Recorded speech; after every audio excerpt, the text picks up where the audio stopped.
Ininspeksyon ngayong umaga ni Interior Secretary Mar Rojas sa mga istruktura sa malapit sa baybayin ng Boracay. May news to go si Maris Omali. Maris.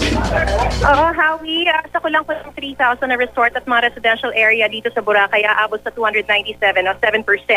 Ang lumabag sa 25 plus 5 meter o 30-meter easement along the shoreline base sa Presidential Proclamation 1064. Ito ang lumabas sa pagsusuri at patuloy na pag-iinspeksyon ng pamahalaan sa pangunguna ni DILG Secretary Mar Rojas at Tourism Secretary Ramon Jimenez dito sa itinuturing na world-class island resort.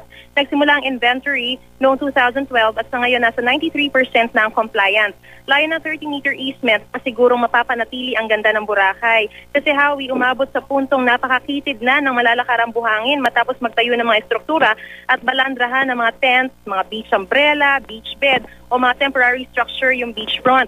Kapag hindi raw ito maagapan, maaaring tuluyang maglaho ang ganda nito bilang isa sa pinakamagandang resort nga o kinikilalang pinakamagandang resort sa mundo. Yung 30 meters ay para sa publiko rin kaya dapat hindi maharangan. Maaga silang sinimulan yung pag-iinspeksyon kasama ang lokal na pamahalaan at mga opisyal ng DENR.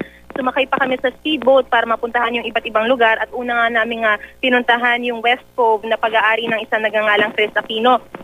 Itong West Cove na to, Howie, isa sa mga lumabag daw dito. Hindi necessary dito sa 25 plus 5 meter easement lang. Bukod dun sa violation na yon, nagtayo siya ng structure outside the approved Flag P o yung Forest Land Use Agreement for Tourism Purpose na 998 square meters at nagtayo rin siya sa Natural Rock Formation na walang permit sa LGU. Pero ayon kay Aquino, biktima lang daw siya, nakadeklara naman daw ito sa DNR at pinayagan siyang itayo ito. Inaasahan, nagpapatuloy pa Howie yung aming pag-iinspeksyon sa pangunguna ni Rojas at ni Jimenez at inaasahan na makaka-comply ang lahat ng natitirang 7% until March 15. Howie? Yeah, Marisa, nabanggit mo rin yung DENR, ano?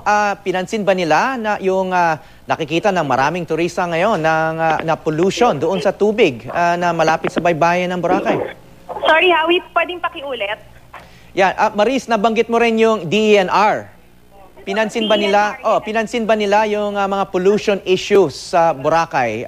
Maliban doon sa easement issues na yung pakay ni Mar Rojas dyan, ni Secretary Mar, pinag-usapan din ba yung pollution problem sa Boracay?